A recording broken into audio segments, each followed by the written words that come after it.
welcome again to our three-part series, our third and final part of Greek Jewry throughout the ages with our dear friend Marcia Haddad Ikonomopoulos. My name is Ethan Marcus. I am the Director of Communications for the Sephardic Jewish Brotherhood of America. Such a pleasure to have you all again here for this wonderful three-part series, Greek Jewry throughout the ages, from antiquity to modernity. This is a brand new partnership program through what's called the Sephardic Digital Academy. It's a brand new digital initiative sharing all different Torah scholars, Sephardic scholars, Romaniote scholars, obviously, as well, community professionals, educators, and many more throughout the United States and around the world to educate kind of our communities on all local customs and practices coming from Greece, Turkey, and the former Ottoman Empire. We're so glad to have you tonight here with our dear friend Marcia.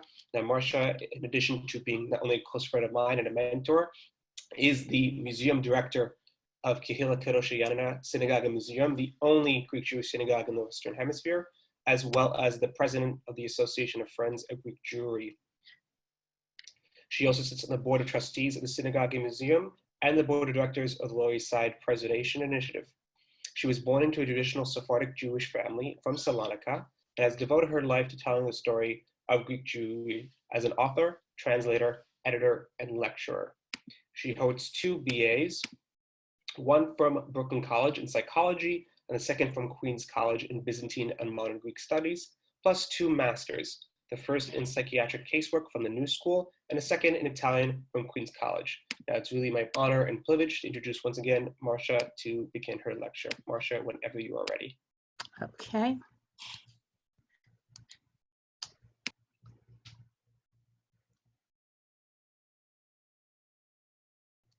Oh, can you hear me now? Ethan, am I unmuted? No, you're good. I'm good, okay. I'd like to welcome everybody who has come this evening for the third part in our 3-part series. I want to give a special thanks to the Sephardic Brotherhood of America, to Kehillah Kedosh Yanina, to Ethan Marcus, who makes me look a lot more tech savvy than I actually am. And I really have been enjoying these things much more than I should be. It's a lot of work, but it's so enjoyable. And I see many old friends and hopefully many new friends. This particular part of the series is long. We're going through the 18th, 19th, 20th, and the 21st century. Before we start, I want to set the ground rules. We're going to be giving a little background on Romaniote roots and Sephardic roots. And a mistake is often made in the Ashkenazi world, thinking that everything is the same. Of course, we were all Jews. We follow the same scriptures, but our Judaism developed differently in the Romaniote and the Sephardic world, leading to different customs, traditions, and mindsets. It's always important to remember that while our history has been punctuated by certain tragedies, life went on. We celebrated our holidays, we raised our children, and we practiced our religion. With that being said, I'm just going to briefly go over the origins of the Romaniotes, which came about with the return from the Babylonian captivity in 536 before the Common Era. And Jews, not all Jews, returned to Judea. Many settled along the shores of the Mediterranean and established communities. We saw this in the first 2 lectures. Now, the Sephardim, we didn't really discuss that much in the first 2 lectures. I'm going to go into it more in this lecture. The expulsion of the Sephardim took place in 1492. The Alhambra decree was March 31st, 1492. But the actual expulsion did not take place until August 10th of 1492. The good King Ferdinand gave the Jews a couple of extra days so they wouldn't have to leave on the 9th of Av. You know, it's interesting. I have my second master's in Italian, and I studied Italian literature during the 15th and 16th century. There was no mention made whatsoever of the expulsion of the Jews from Spain.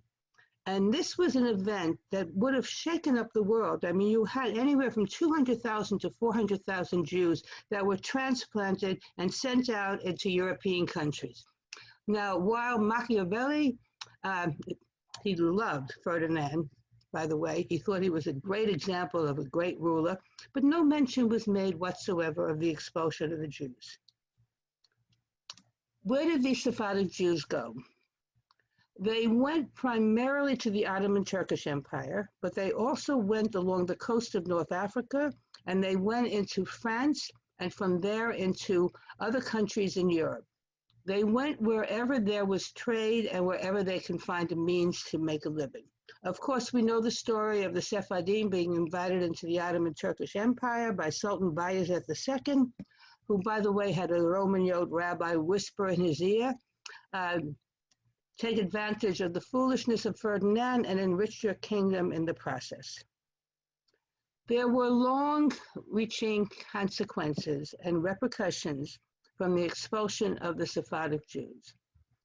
For a period of time, Jews would gather together, the Kabbalists, and try to find a date when the Messiah was coming, because how could something so disastrous as the expulsion of the Jews from Spain occur without God preparing something special for us?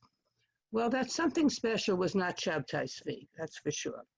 Shabtai Tzvi was a self-proclaimed Messiah. Actually, he had a Nathan of Gaza who acted to herald in his coming.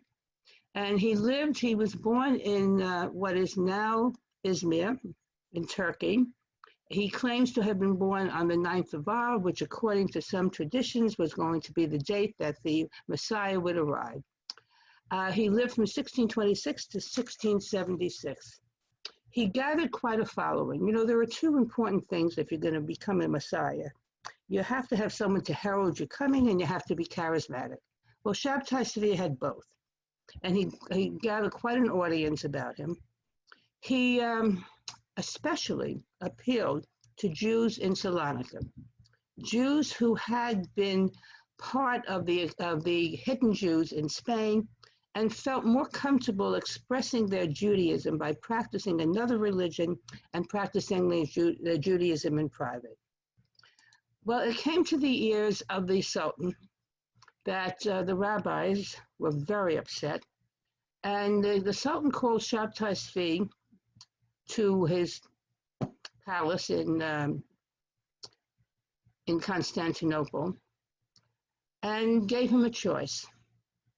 He could either renounce what he said and convert to the Muslim faith, or if he's the Messiah, he certainly wouldn't mind if they shot arrows at him. He certainly would survive that.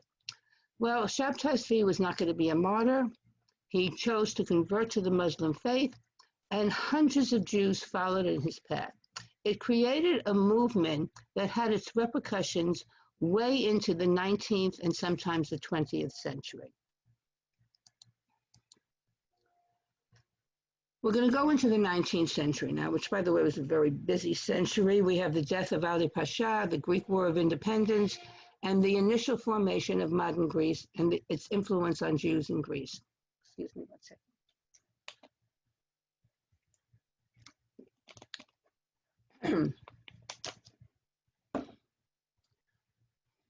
You know, looking at this here, I find one thing that many Americans have problems with is understanding European history.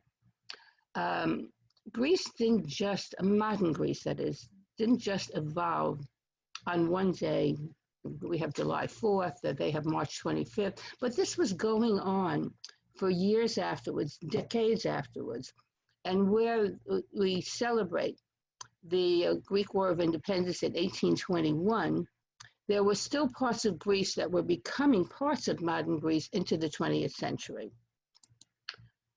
Ali Pasha was an instrumental figure in Yanina. He was actually from what is probably Albania.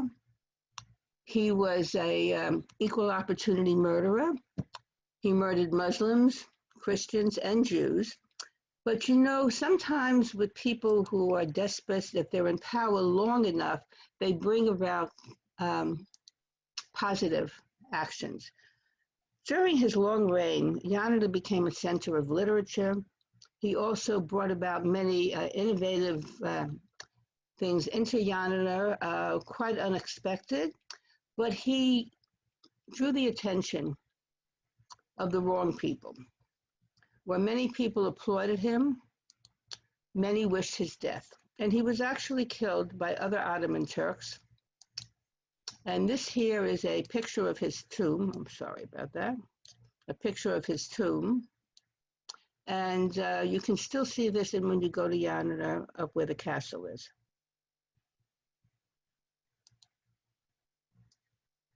The Greek War of Independence started started way before 1821. Greeks under the Ottoman Turks did not fare well. According to the Ottoman Turks, all non-Muslims belonged to a millet. And whoever was the leader of that millet, whether it be the patriarch for the Greeks and the Armenians, or Haham Bashi, a head rabbi for the Jews, was responsible for collecting the taxes. All the Turks really wanted, everybody paid their taxes and stay put. If anything, Jews were the more desirable minority, because they weren't looking, at least at that point, to establish a country of their own. And the Greeks wanted back the land that they felt was rightfully theirs. After the fall of Constantinople, when the Ottoman Turks took over, a good portion of that land the Greeks felt belonged to them, especially the city of Constantinople. Well, you can see here, at the beginning, all that was really allocated to Greece during the Greek War of Independence at the beginning was this area here on the mainland. It wasn't until later that Thessaly came in, and it wasn't until the 20th century that Macedonia came in. And as late as 1919, you had parts of Thrace. As late as 1947, you had the islands in the Dodecanese. This happens to be a Declaration of Freedom Fighters that's engraved in Patras in 1821. And Patras has the distinction of one of the first cities to become part of modern Greece. Now, the date March 25th, which is the date that is celebrated at Greek Independence Day, is also a religious holiday. It's the day of the Annunciation. Whether this is a coincidence or whether it was chosen is always up for dispute.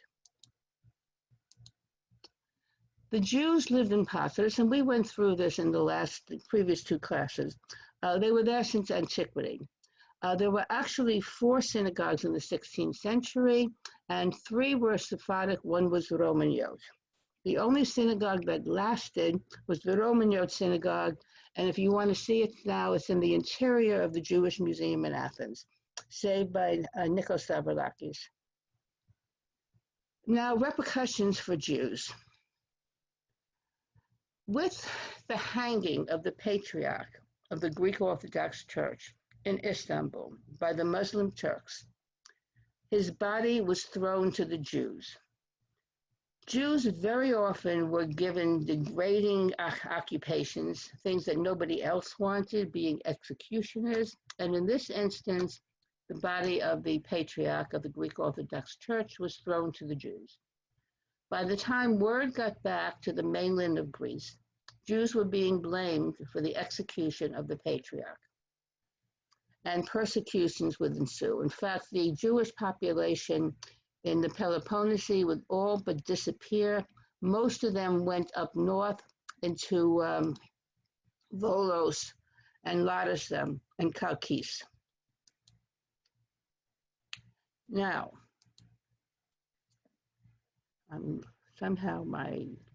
okay. Can you see the writing over here? Because I can't see it. Some of it is, just shake your head if you can. I guess this is covering it over here, but as long as you can see it, that's all that's important. The great powers did not feel that Greece would be able to govern itself. So they took it upon themselves to appoint a minor king from Bavaria, because none of them, neither France nor Germany or England, was allowed to provide the king. The first king in modern Greece was King Otto from Bavaria, a young man who knew nothing about Greece at all.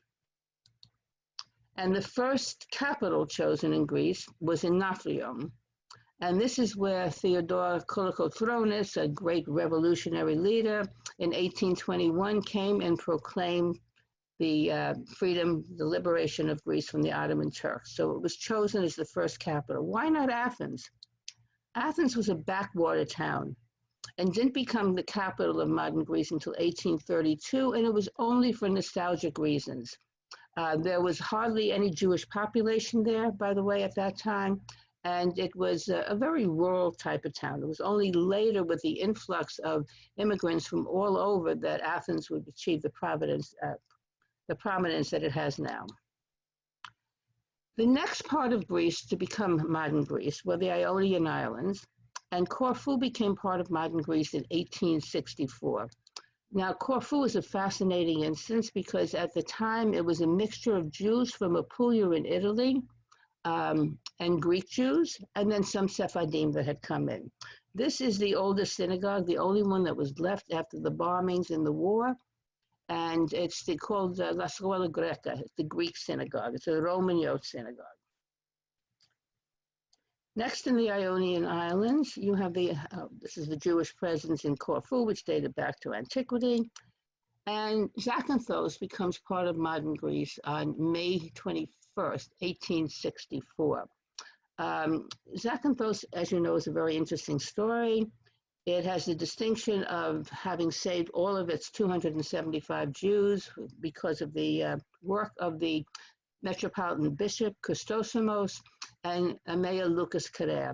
This is a picture of the entranceway of the former synagogue there, and this is the Mordos family after the earthquake. There was a major earthquake in Zakynthos, and it's a very beautiful story, not the earthquake itself, but what ensued afterwards. The first ship to arrive with help for the islanders was from Israel, as a way of thanking Zakynthos for what they did to save the Jews of the island. Now in Thessaly, Volos, Larissa, and Trikula became part of modern Greece in 1881. This is the synagogue in Trikula, which has recently been restored.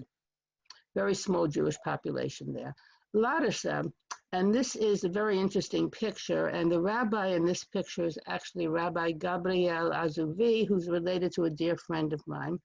And this Larissa became known for its Talmud Torahs and produced many of the rabbis throughout Greece.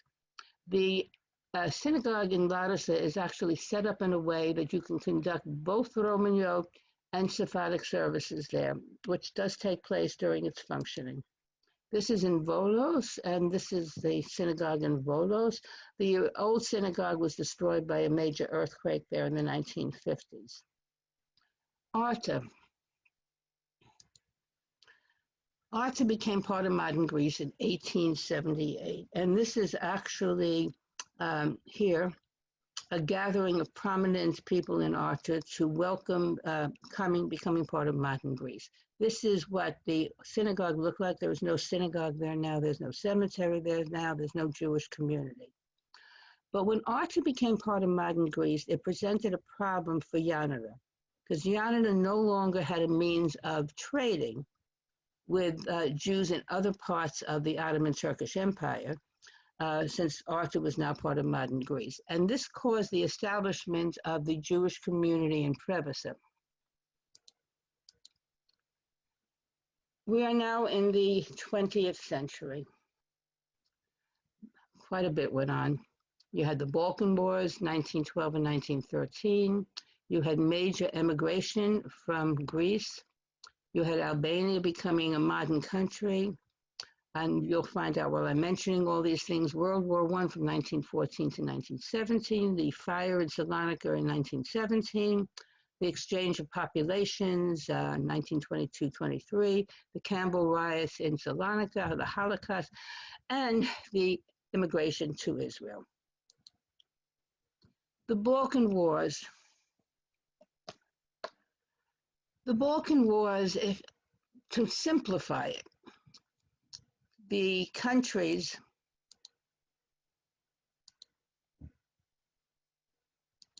in the Balkans were all claiming the same pieces of land. The Bulgarians everyone went back to when they were at their supreme power. So the Bulgarians wanted the land that had once belonged to them during the Second Bulgarian Kingdom. The Serbs wanted to include in their state all of Albania and Macedonia, which in turn was also claimed by Greece and Bulgaria.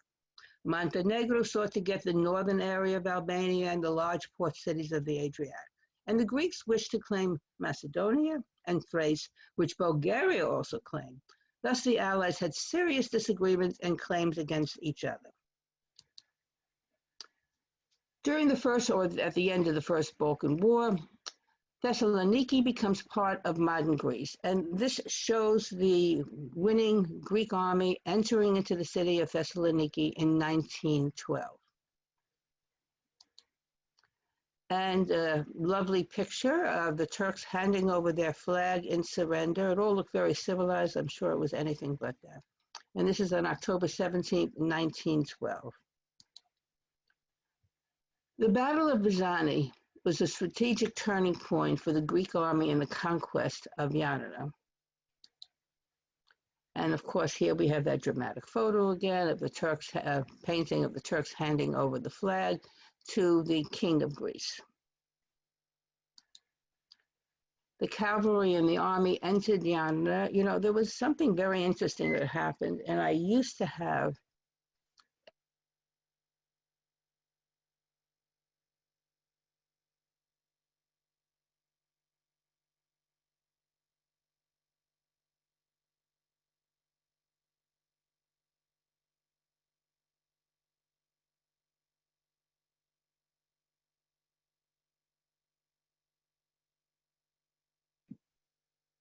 Folks, we seem to be having a small technical issue. Just give us a moment.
Sorry, folks, we just got Marcia back on. We had a slight technical problem.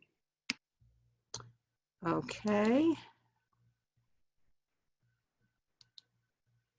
That was really weird. Now I got to share my, okay. It's not sharing. It's ridiculous. Marcia, click your PowerPoint button on the bottom of the screen. I did, okay. No, oh, can you see it now? Yes. Okay, then we're back in, good, okay. Okay, that was very strange, by the way, I don't know what happened. The, okay, the cavalry and the army entered Ioannina. And we celebrate on February 21st, 1913 was Yanina becoming part of modern Greece. By the way, in 2013, we at KKJ celebrated the 100th anniversary of Yanina becoming part of modern Greece, and I found out we were the only place outside of Yanina that it was celebrated. None of the Greek organizations celebrated, not even the Yanina Association celebrated it. Crete became part of modern Greece on December 1st, 1913, and that's also a long story in and of itself. Now, Kavala and Drama became part of modern Greece in August of 2016. I love this photo. This is the king of Bulgaria looking down over Kavala, lamenting the loss of Kavala.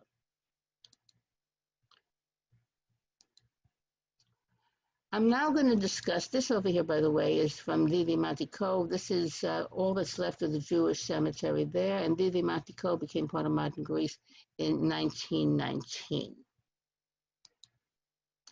Now I'm going to talk about the emigration of Greek Jews. You know, the word in Greek there's a word for immigration and emigration, but the actual word means the uprooting, tearing up of your roots. And whether it's something you wanted to do or something you were forced to do, it's always a heart-rendering situation. Why did Greek Jews leave? We know they came over to the United States during the same time as the massive wave of immigration from 1881 to 1924. The first Greek Jew to arrive was Zakaria Yomtov, who came by way of Albania because the port in Patras had not been dug deep enough for the steamships to come in. The reasons they left: the poor economy in Greece, desire for a better life for themselves and their children, antiquated inheritance laws, the dowry system, political upheavals, forced conscription into the Ottoman Turkish army, and difficulties in practicing the observance of Judaism. This last difficulty had to do with when Greece became a Christian country, all the shops had to be closed on Sunday. So now Jews, if they wanted to continue to be observant and observe the Shabbat on Saturday, would lose 2 days of work. So it was a decision to make because it would make them difficult to compete with their Christian neighbors. This is the port of Patras at the time that Jews were actually leaving from there to come to the United States. And this is a great picture here of a Greek father lying over the women in his family to protect them from God knows what as they went up to the top of the ship over there. This is what Ellis Island looked like at the time they were coming in. And most of the Greek Jews that came into the United States at that time settled in New York. Many on the Lower East Side, but that was not the only place of settlement. They also went up into Harlem and then later on the Bronx. And then after the building of the Williamsburg Bridge into Williamsburg. This is what the Lower East Side looked like when they came in. And I often wonder what the mindset of these Jews that came from Yanina, who came from a beautiful city on a natural lake, were able to grow fresh vegetables in their yards. And here they came into New York, cramped together in squalid quarters, with the stifling hot temperatures during the summer and freezing cold temperatures during the winter. Our founding families, and by the way, many of these families are still very, very active with our synagogue. I want to at this time make a disclaimer. I know I'm going to hear from so many of you, why didn't you show my family pictures? We have a photo archive at Kehillah Kedoshah Yanina of over 25,000 family photographs. So I had to select carefully, and if you're not included, my apologies. Hi, Janie, this is with his daughter Lois, and Hi, of course, kept the synagogue together for almost single-handedly for over 60 years. This was from the founders of the CNC garment company from the Cohn family. And this is the Batino family, the family of Ralph Batino. Here we have the Matzil family, and this little boy over here, Sal Matzil, is on our board of trustees, and his family has always had very close ties. Bekoraki Matzil was a shochet, a moil, and a rabbi. This is the Naftali family here, and the Naftali family has a very interesting story with our community because it was because of the tragic loss of a young man, Abraham Naftali, in an industrial accident while he was working for the Shinazi Tobacco Company up in Harlem, that the United Brotherhood of Yanana, the Good Hope Society, was formed. Because they didn't have a burial society, the Ashkenazim didn't think they were Jewish, and the uptown Sephardic Jews from Sheriff Israel finally relinquished and gave a spot for poor Abraham in their cemetery, but that's when the Brotherhood was formed. This here is the Avasai Ganish family with his beautiful wife, Louisa. It was actually his second wife, and the Ganish family did very well for themselves in the garment district. Most of them went into some aspect of the garment district, most of them low-end, aprons, ladies' underwear, nightgowns, kimonos, or I don't think anyone wears them anymore. Family celebrations. I love this picture, and it seemed that the world did because every Greek newspaper picked it up. This is a bar mitzvah. This is Erwin Joseph's bar mitzvah in 1937. How many bar mitzvahs do you see the Greek flag being displayed? And at the dais, with places of honor, the rabbi, which was Jasula Levi, is sitting right next to the then Archbishop of Americas, Athenagoras. Not all settled on the Lower East Side. Many followed employment in Harlem, following the Shinazi Tobacco Company that was founded by two brothers who originally came from Kavala in Greece, learned the fine art of cigarette making in Egypt, and brought it to the United States. The Bronx community, where they did have connections with the downtown synagogue on Broome Street, they had their own synagogues up there. Kingbridge and Hunts Point were two locations where they founded synagogues. It was called the Sheriff Israel of Yanana, originally in Harlem and then moving up into the East and the West Bronx. This here is the Cabelli family. And this little girl here, Shirley Paganetti, this is the Mutura picture. You see the expression on her face? That's because her father gave her a good slap when she wanted to sit down and make her mother stand. Shirley celebrated her 93rd birthday this past weekend. This picture became a treasure because this is the picture of the Gani family, and this is the grandmother, the matriarch, who actually was a Colchomero. Her name was Dinah Colchomero. And when we did the family tree of Jasula Colchomero, Jasula and Rachel Colchomero, it was mind-boggling because we said Jasula had to have siblings. I mean, the families were so large in Yanana. How could there just be one son? The first sibling we found was Dinah Colchomero Ganis. The Brooklyn community, this is the Colchomero family in Brooklyn. This picture was also a treasure because no one in the family knew who this young man was. It turned out to be Max Bacola, who was one of the few surviving members of his family. When his mother, Danula, married Ezra Bacola, most of the family was deported, but Max, to the concentration camps. But Max went to the country before then and stayed with the Colchomero family in New York before he went on to California. And this here is the engagement of, this is Rose Eskenaz's family, the engagement of her mother, Dora Madish, to her father, Solomon Capone. More with the Brooklyn family. This is Annette Binder from the Politis family. She just celebrated her 93rd birthday. And this is the Astor family from, and I have a feeling I have a good number of the relatives from that family on here. This is in the Brooklyn community. This was in Williamsburg. Getting back to Europe. While all this immigration was going on, coming to the United States,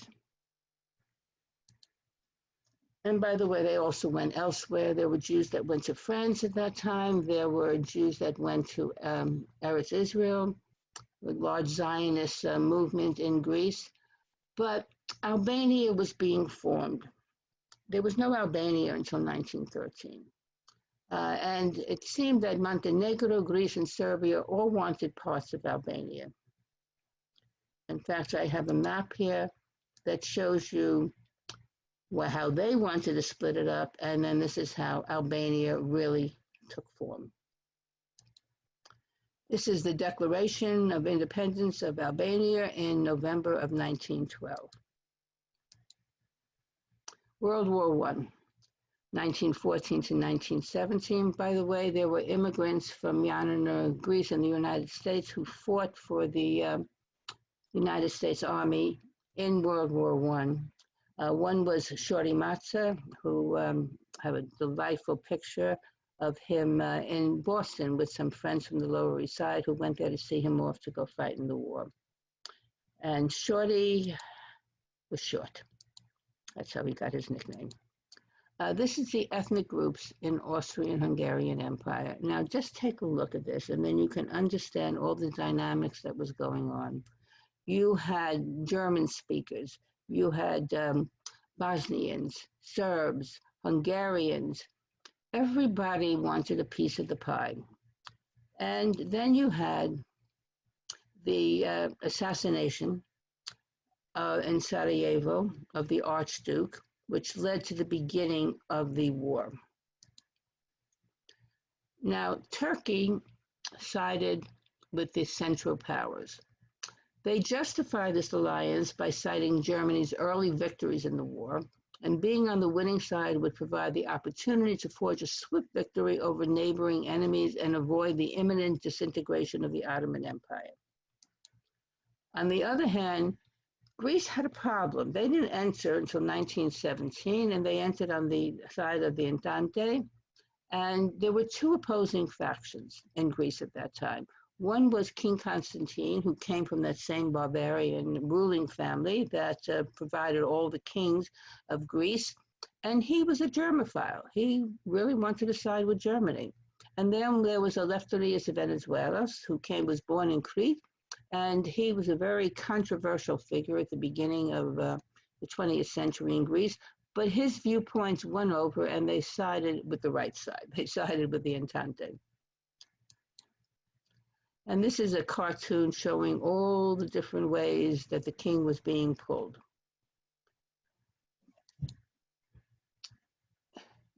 Now, while this was all going on with World War I, you had the Great Fire in Salonika on August 18th, 1917. Now, picture at this time, Salonika was filled with army personnel from many of the Entente armies. The city was very overcrowded. As with most cities at that time, most of the architecture was wooden, houses very close together. The fire was not an anti-Semitic act. The fire started in the old city, the upper city, Antiquity, and it was a simple cooking accident where oil splattered, got on fire, and the wind brought the flames down through the center of the city, and the whole city center was burned. In the center of the city, not only did Jews live, there were also Christians living in the center. And this is to give you an idea of some of the destruction that took place. Half of the Jewish community was displaced. Now, most of the Jews then lived along the port, and many of them worked at the port, including my grandfather, who was a Hamali at the port. In fact, I can thank the fire for my grandfather leaving Salonika, and he turned out to be the only surviving member of his large family due to an act of fate. The beginnings of dreams that ended in ashes. At the end of World War I, Greece felt that Turkey apparently was much weakened, that they could take advantage of the situation and march into Asia Minor, and if anything, get back their Constantinople, which was a precious city for them. They didn't work out. In fact, the Turks resisted, regaining the upper hand, and in August 1922, they retook Smyrna on the 9th of September. What happened afterwards was the burning of Smyrna. This was the second largest city in Turkey at that time, and it was a very cosmopolitan city. There were many Jews that lived there. By the way, Jews were not affected by the burning of Smyrna itself because the Turks burned down the Greek Christian neighborhood and not the Jewish neighborhood. They were affected economically, and good numbers of them decided to leave Turkey afterwards, but they did not suffer the way the Greek Orthodox Christians suffered. With the Treaty of Lausanne, this was an interesting treaty because it had nothing to do with the feelings of the people. All those Greek Christians living in Turkey had to return to mainland Greece, even though many of them couldn't even speak Greek. All those Turks living in Greece had to return to Anatolia, to Turkey, even though many of them had lived there for centuries. It was a complete upheaval. Jews were not included. They were not obliged to go to either direction. There were very few exceptions to this. The Patriarchy in Constantinople, in Istanbul, was allowed, the Greek Orthodox Patriarch was allowed to continue to exist. And there were small cities in Thrace with a Turkish population that was allowed to maintain them. And the Turkish library on the island of Rhodes was allowed to continue to be open. You can see the heartache here with the exchange of population. It was an uprooting. And it was an uprooting that also affected the Jews, because many of the Greek Orthodox Christians that came into Greece were of the same caliber as the Jews. They were cosmopolitan, they were merchants. Aristotle Onassis' family was among them. There was economic competition that gave a rise in anti-Semitism. And in some instances, such as in Salonika, they were no longer the majority population. Jews in Salonika went from being over half the population to 1/3. There were positive repercussions from this also because it changed the composition of Greece. Over 1.5 million Greek Orthodox Christians entered into Greece, and at that time Greece had a population of 5 million, so it really inflated the population.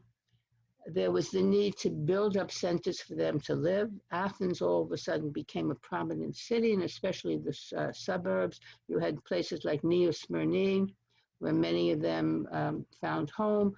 All over Greece, they were established. I mean, even I have a friend of mine from Florina, that her family originally were Asia Minor refugees. They also brought with them Rebettica music, the music of the blues of Greece, and changed the, I keep getting people coming in here, and changing the music in Greece and the culture.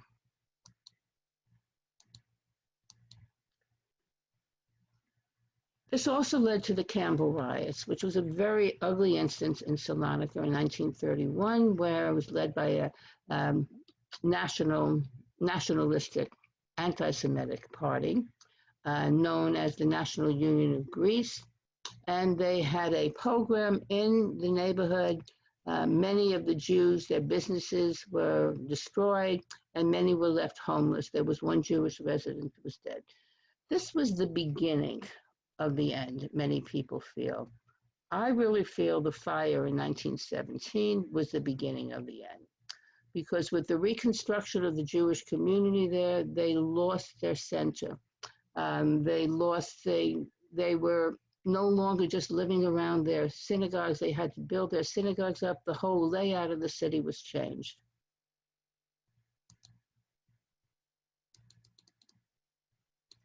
These are some pictures from the riots, and you can see Jews in the streets, no place to go, some taking shelter in a synagogue. World War II. You know, you look at all this and you say to yourself, how did Greece even be able to exist with everything that was going on? It's really a small miracle that they survived all of this. October 28, 1940 is the date that Greece entered World War II, and this was when the ultimatum on the part of Mussolini was given to the Greeks, saying that he was entering through the Albanian border into Greece. And of course, at that time, the then dictator of Greece, Metaxas, answered back with a resounding "Oki, no." On the Albanian front, and I'll show you a picture of that soon, this is where they fought. There was also afterwards, we're going to discuss the German invasion, the Bulgarian zone of occupation, the Italian zone of occupation, deportations, and statistics. This is a picture of Albania as it existed then, and this is where the Albanian front, very, very close to Ioannina. In fact, when you're going through the mountains here, you can see where the border of Albania is. Now, to give you some idea at that time, the population of Greece was about 7.5 million, 76,000 of which were Jews. The population of Italy was 55 million, and the population of Jews was close to the population of Jews in Greece.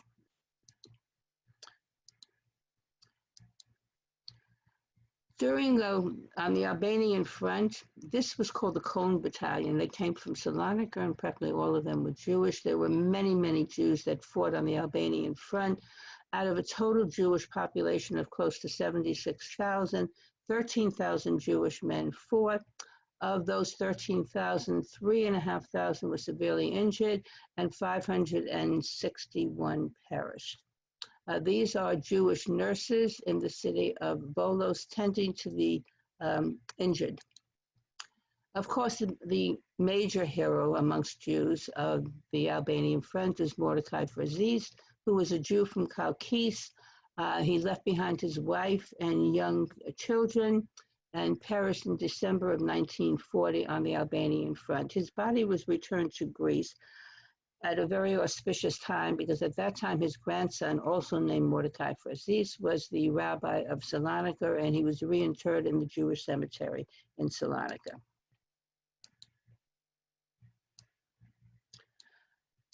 I always like to talk about the unsung heroes, and where Mordecai Frazis was a major hero, there were many unsung heroes. These are the ones from Ioannina.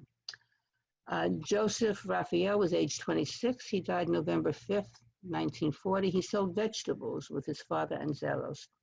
Moses Shemos was age 24. He died November 26, 1940. He was the sole support of his widowed mother. Shemos Addis died at the age of 31 on November 26, 1940, and he worked with his father in a small textile store. David Negrin, age 28, died February 14, 1941, and he worked with his brothers as a dairyman. Judah Pizzarello, age 25, we don't know his exact date of death, and he worked with his father as a butcher. Lilio Negrin, age 19, has been listed as missing in action since November of 1940. A recent work is being done now with a mass grave in Albania where many of the Greeks were buried. And a deal has been made to do DNA research on the bones to see if they can identify any of those. I'm hoping they can find Lilio Negrin. What was another sad story was a man by the name of Nisim Addis, excuse me,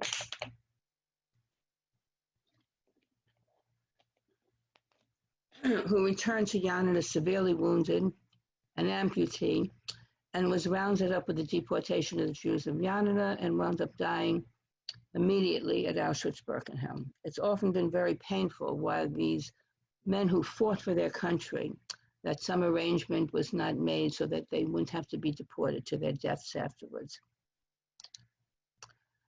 The occupation of Greece officially between April 1941 and October of 1944.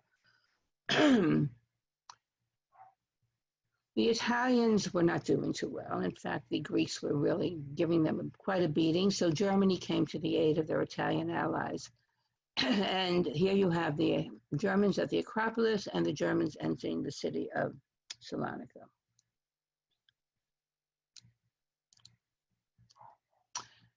The Germans divided the country up into 3 zones of occupation.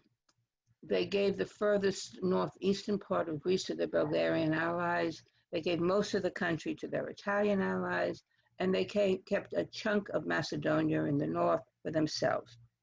They kept the most populous city of Jews in Greece, Thessaloniki, the most populous center of Sephardic Jews in the world, for over 400 years. This is a picture taken in July of 1942 with the roundup of Jewish men between the ages of 18 and 35 in Platia Eleftherias, Freedom Square, the irony of that, as they were being signed up for forced labor. The Germans humiliated them in the hot sun, and we have a whole series of photos that the German wives were taking from a balcony. The Bulgarian zone of occupation was the furthest reaches of northeastern Greece, which included parts of Macedonia and Thrace. The Bulgarians have been denying their complicity in the murder of Greek Jews and Jews from southern Yugoslavia for years. They like to pat themselves on the back for quote unquote saving their Jews and seem to conveniently forget the role they had in the murder of Jews of Greece and southern Bulgaria. But we have the photos to prove it.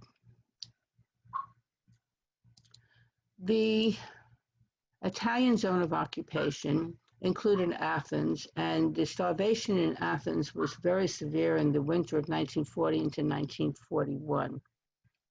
The Italian zone of occupation also included Ioannina and most of mainland Greece until the capitulation of Mussolini in September of 1943.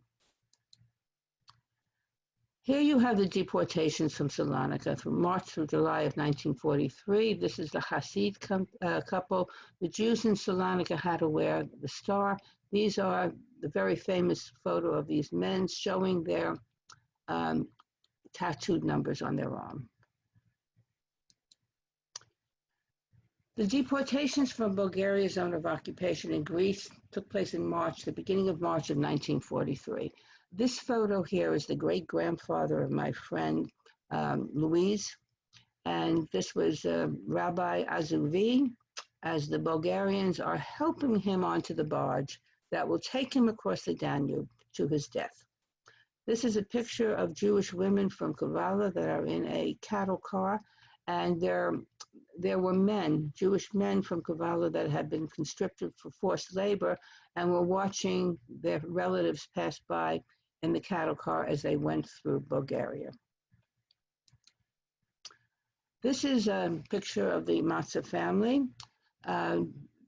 deportations from the former Italian zone of occupation, Ioannina, March 25th, 1944.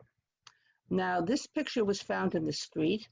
When I received it from Dr. Michael Mata, I said to myself, I'm not going to clean it up. I'm not going to Photoshop it. All those creases speak volumes.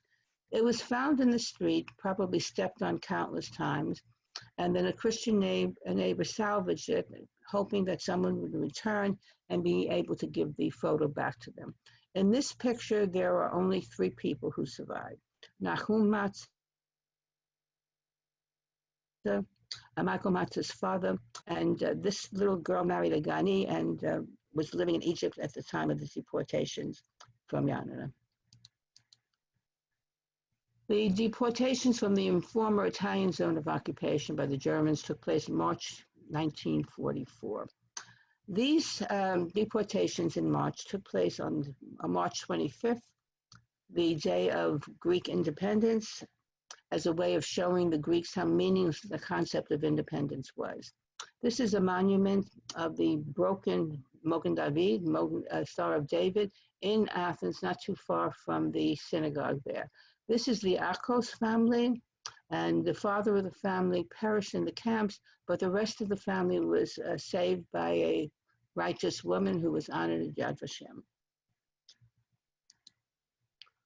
This is from Arthur and Prevasa. These are both members of the Ghanese family. The Jewish communities there were almost completely destroyed. This is from Castoria, again, March 1944. This is the Jewish community of Castoria, and practically everybody in this photo perished. Only 35 Jews survived from Castoria. If you haven't seen the movie Tres Horas, do so. If we ever get back to any sense of normalcy, I have copies for sale in the museum.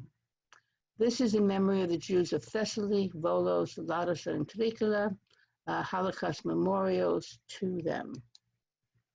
The Jews of Corfu were not deported until June 1944, and it's a very interesting story because overriding German high command, the Gestapo deported the small Jewish community, rounding them up on the nights of June 9th to 10th, and keeping them in an old fortress where they were sent out on small requisition ships and sent to the mainland, and then wound up in the concentration camp. It was a military base that was used as a concentration camp, Haddad, outside of Athens, before they were put on board trains to take them to Auschwitz-Birkenau.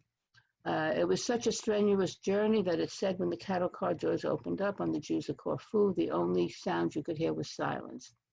I'm very proud to have been involved in the creation of this memorial plaque that is now inside the synagogue in Corfu, listing the surnames of the Jews of Corfu that perished in the Holocaust. The Jews of Crete were not deported until June 1944. Another tragic story because they were rounded up, put on a ship called the Tanis, along with Italian and Greek prisoners of war. The ship was bombed in the Aegean, very close to the island of Santorini, and we did not learn about until after 50 years afterwards that it was the British that actually bombed the ship. Even though it had a prominent Red Cross on it, they felt it was carrying munitions.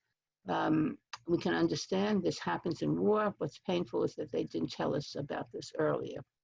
And this is the synagogue at Chaim in Chania, Crete. These are trinkets that were salvaged, mostly by Christian friends of those that were deported. There was a beautiful exhibit that was put on in the Jewish Museum in Athens. The last deportation to leave what is now Greece was from Rhodes and Kos in July of 1944. And this is a plaque from the synagogue, or what was the synagogue in Kos. It's now a library. This is, if you've been to Rhodes, this is a very famous plaque of the family names of the Jews of Rhodes that perished. This is July 1944. The Germans came to round up the small Jewish community of Rhodes and Kos. They needed every ship, every man, every arm, and yet they took that trip down to these islands to round up the communities. Not only was it important to them to take these Jews, but also to stop off on the island of Leros to pick up one lone Jew there. Now, there was resistance during all of this. In fact, Greece had one of the strongest resistance movements, especially Iamilas, and this is a picture, and as you can see, there were many women who also fought. This is a very famous photo of Manolis Glezos and Santos here. These were two young men who climbed to the top of the Acropolis to take down the swastika and raise the Greek flag. Manolis Glezos just recently passed away. He became a very prominent politician, very outspoken. I was honored to meet him in 2000. He shook my hand. I thought he was going to break my fingers. He was so powerful. Survivors. Thank God there were survivors. And I have to say here, most of the survivors were not necessarily from the camps, because very few returned from the camps. But most of the survivors owe their survival to Greek Orthodox Christians that risked their life to save them. These pictures happen to be of survivors from the camps. This was taken in Yanina, and these women were they were all in the camps, all survived, and they're holding the first babies that were born in Yanina. This here is in Athens, also Jewish mothers holding their babies. And this picture was of a man who actually was from our community, Ralph Mosios, and he's being honored for being a survivor. He was an absolutely lovely man, passed away a couple of years ago. Other survivors from the Matza family. This is Michael Matza's family. And they hid in the mountains. His father was a banker and a Ghanaian. And his sister Ninette works with the United States Holocaust Memorial Museum. This here is the Gabrielides family, the family of Zeno Gabrielides. His father, Michael, perished, and this is Zeno and his sister Esther here. They survived also with the help of Greek Christians in Athens. This here is the Negrin family from Volos, also members of our community, survived. The Batino family, this is Regina and Asa Batino's family. They survived also with the help of Christians in Athens. Here are some of the righteous. This is Heraclius Ionaio, who saved the Akos family. And this was a beautiful story on the island of Berikos, and not too far from Corfu, where the whole island was instrumental in saving the family of a Jewish tailor from Corfu. The monument to the Metropolitan Bishop of Zakynthos and the Mayor of Zakynthos for saving all the Jews on the island. With the end of World War II and the establishment of the State of Israel, half the Jewish population made Aliyah to go to Israel. But there were others that tried to go before. And this is a picture of the famous boat, the Exodus. There were other boats. I've been doing extensive research on Jews that have been detained at British military camps on the island of Cyprus and at Blit, which is south of Haifa.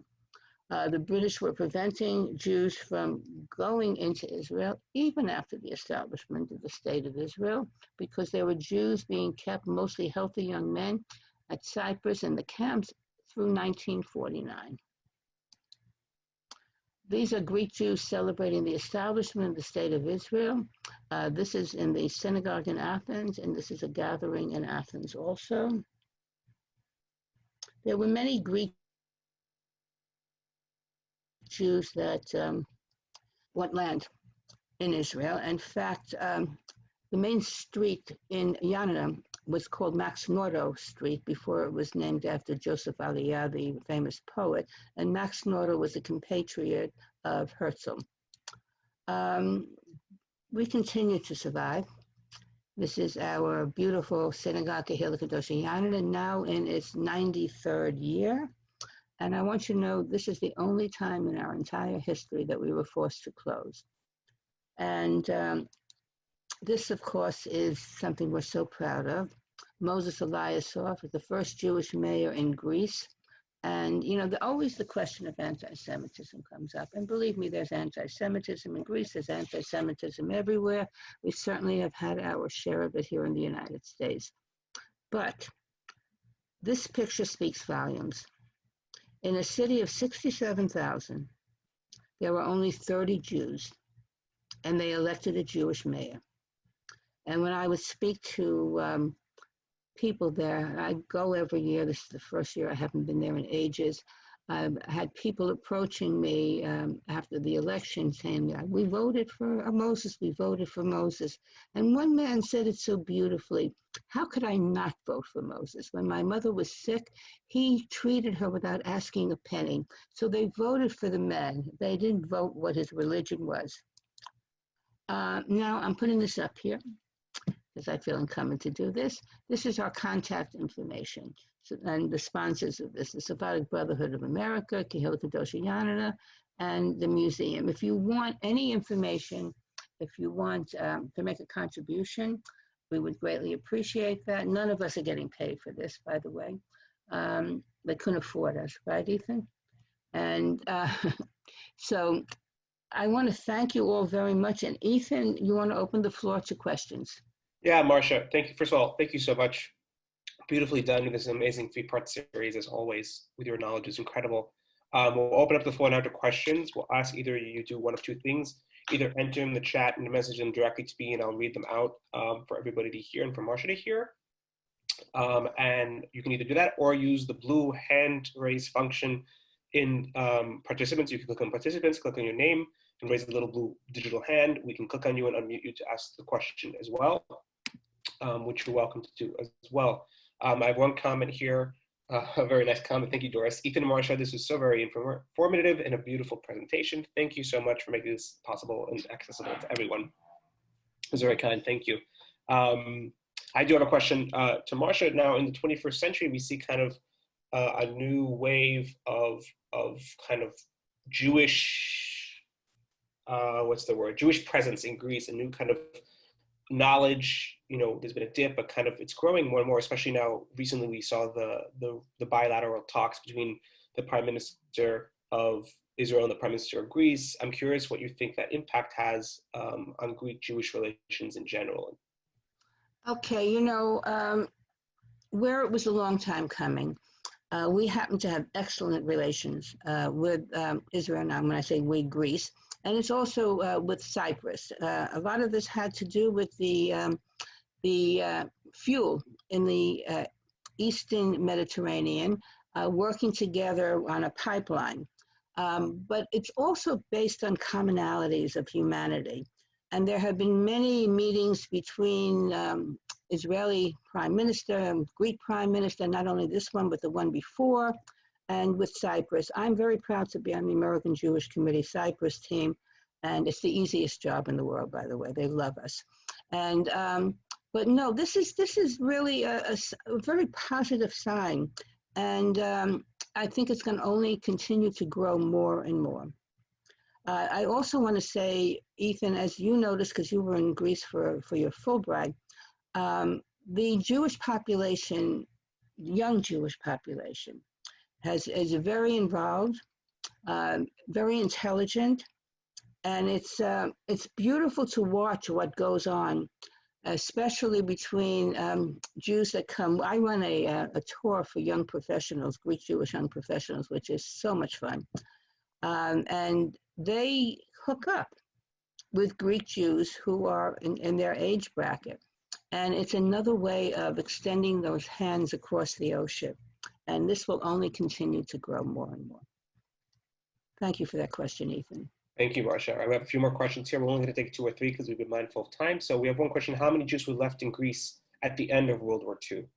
Okay, out of a pre-World War II population of close to 76,000, there were only 10,000 Jews that survived. Most of them survived in hiding with the help of Greek Orthodox Christians. And like Salonika, that had a population of close to 50,000 before World War II, only had 1,200 Jews that returned to Salonika. Athens became the largest city in Greece. And then with the establishment of the State of Israel, the half the Jewish population made Aliyah to settle there. The present population is about 4,500. We have another question here from our dear friend Elliot Colchimero. Elliot. I'm an honorary Colchimero, and Elliot is the middle brother. He asks, why did the British continue to hold Jews in Cyprus even after the establishment of the State of Israel? Okay, first place, the British were not vested, even though they were part of the Balfour Declaration and they were given the mandate for the establishment of the State of Israel. I don't think they were truly vested in allowing Jews to come in. They wanted to pacify the Arab population, and there's a big question because land was sold. Land was sold in Israel to Jews who wanted to purchase land there. The land that the British were selling was land that was inhabited by Arabs. I don't know who got that money. I really don't know who got that money. But anyway, that's a whole other issue, which I don't think will ever be resolved. But they really had no vested interest in allowing Jews to come in.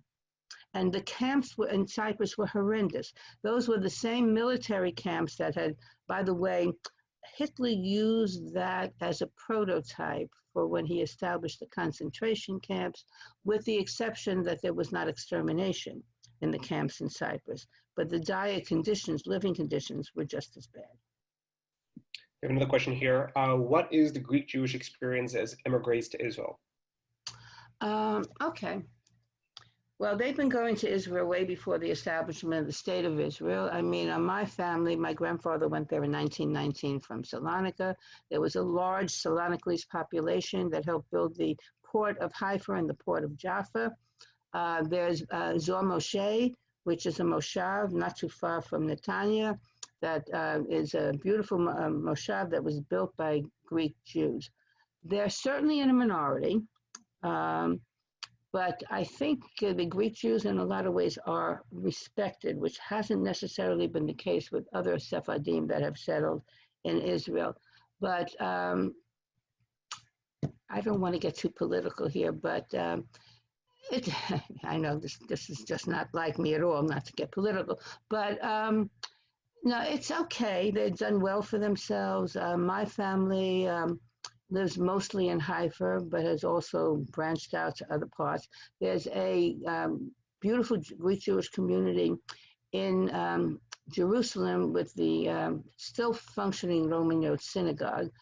And then there's a synagogue in Tel Aviv that was established by Jews from Zakynthos. There are many, many Sephardic synagogues. And they now have cultural centers not too far from Atlit, where the detainment camp was, south of Haifa. And I've been working with a lovely man from there, Sabi Hanan, doing work to share our knowledge back and forth. Did that answer anybody's question? Yeah, I think I did. I want to since we were going a little over, I want to pause. If you actually do have any additional questions for Marcia, you can feel free to shoot her an email at museum@kkjsm.org as well. So we're going to cut off now, but I first want to again thank Marcia so much and Kehilat Rosh Yanana Synagogue and Museum for partnering with us at the Sephardic Brotherhood on this wonderful 3-part series. Just as Marcia said, these programs through our new digital academy and through KKJ are all voluntary, and these are all programs that we're trying to bring to you at a time where it may be difficult to connect with your communities, and that we're still here connecting with you. And that if you're interested and want to see more of these programs, we ask for your support as always. You can feel free to donate at sephardicbrotherhood.com or at kkjsm.org. We always welcome any support you can give, whether by sponsoring a series or by just giving what you can. We'll always welcome it, as well as volunteering when the time comes, when we, God willing, are able to open up and be safe again. I want to thank you all again. Thank you, Marcia, so much for such a wonderful series again.